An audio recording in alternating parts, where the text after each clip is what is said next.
Alright guys, excuse the noise. I'm in my little greenhouse and this sucker's pretty noisy. And if the fan comes on, it'll be noisier yet. But here's the tomatoes we're going to use in the EcoGrower system. And these are rooted cuttings from well-established plants. We'll be planting these bare root right into some organic soil in the EcoGrower, the 7-gallon bucket. Here's our outside setup. I have 6 of the 7-gallon EcoGrower pots, partially filled with organic soil, getting ready to plant those roots, those rooted cuttings. This is kind of a slick deal here. I fabricated the roof from plastic panels and some old lattice structures, and this thing actually moves up and down so it can collapse during the winter when nothing's growing, and it shields the buckets from rain, which we get a lot of in Seattle during the growing season, so it works out pretty well. You can also see that all of these pots are sitting on concrete. This is probably the biggest advantage in this area because it's a cool area, and the concrete absorbs a great deal of heat. Was here, he planted some pumpkins on his side, and all the vines transported to this slab, and I got plenty of pumpkins and he only got a couple. So the heat from this concrete radiates quite a bit even during the night. First of all, we want to show you how these EcoGrower pots work and how to plant things in them. The grow pot system itself is comprised of 2 main components. The pot, which contains a reservoir at the bottom, and a soil reservoir separation plate along with the fill tube. The separation plate is placed inside the pot right in the center, and you notice these weep holes, these little overflow holes around the edge. This is to let the grower know that his reservoir has been filled, that the reservoir is full when the water starts weeping out these holes. The interesting thing about these separation plates is that it contains 2 cavities. The soil actually fills these cavities, and you notice the holes in these. The water is absorbed through those holes to the soil, and it creates what is known as capillary action.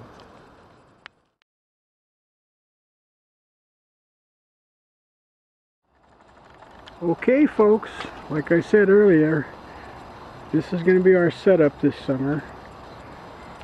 We already have these EcoGrower pots, 7-gallon pots, half filled with organic soil. So let's get to it. We're going to use the organic soil recommended by the manufacturer, and that is Roots Organic Original potting soil. To make sure that the overflow holes remain open, it's a good idea for the first couple of buckets of soil you put in to hold this pipe down to keep it in place while you fill the bottom part of the bucket. So here you go. You get some in there, and then you move it around, make sure that those cavities are filled, but don't pack them. Just smooth it around. Keep everything loose. Then we have the rooted plants. Now you can also get a soil plant from the nursery and take all the soil off it if you want and plant it as a bare root plant. But this is the one that we're actually going to plant in all the pots. So the bare root plants, you want to plant those pretty deep. So what we'll do is we'll dig way down to the bottom and place the plant in there. So here we go. We're right at the bottom of the pot. We can plant these really deep. So you put the plant in, then you do the cover up,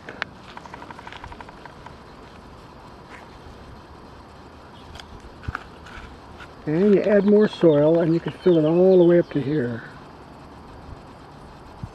Now, when you fill this up with the soil up to this point, you will grow roots all the way from this point down, and this gives the plant a much greater chance to survive and produce.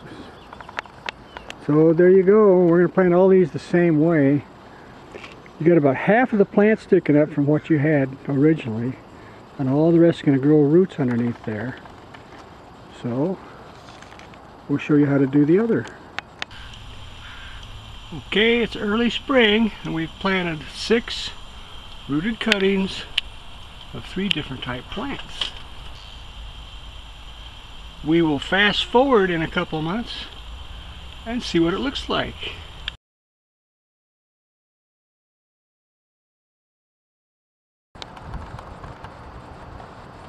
Now we're going to install the automatic irrigation. Now I'm not going to explain this in detail because there's quite a thorough video about automatic irrigation on my channel. I hope you take a look at that. So basically the tensiometer or aerometer is hooked to the control unit. Now in the video on automatic irrigation I show you actually how to put one of those control units together. So the aerometer cable hooks directly to the relay setup in the automatic control. The output of the controller goes to the pump, submersible pump, which pumps up through this strainer and through the reducer, the pressure reducer, out to the drippers.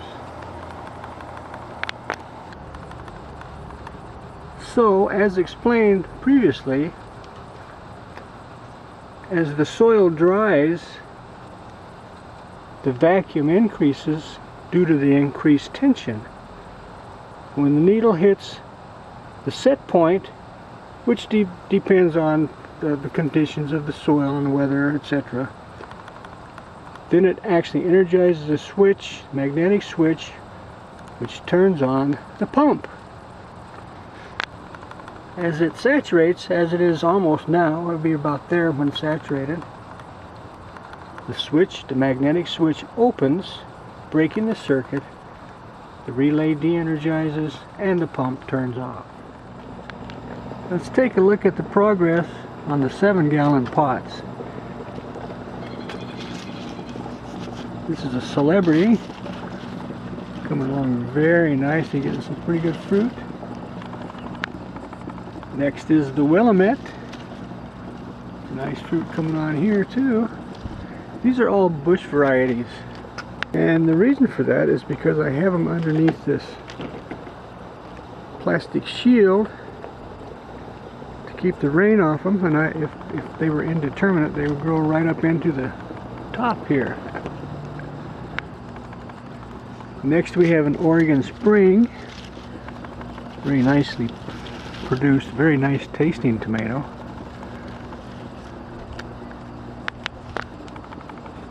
And here's a Siletz. That's S-I-L-E-T-Z.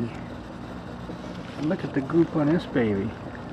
This thing is producing quicker than all the others.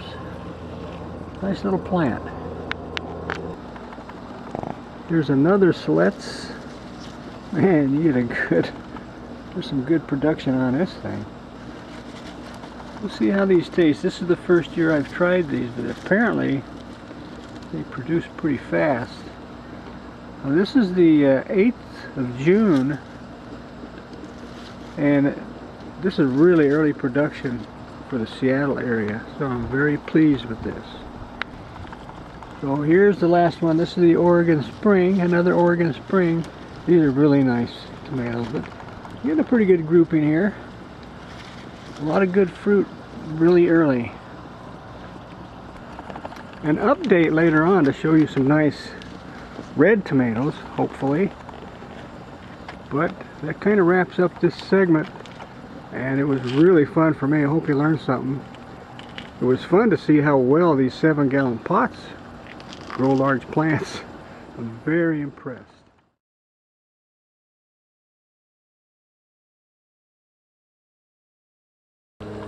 Anyhow, you get the gist of it. Lots of ripe tomatoes, which for Seattle is kind of unique. Well, we'll see you next time. Thanks for watching.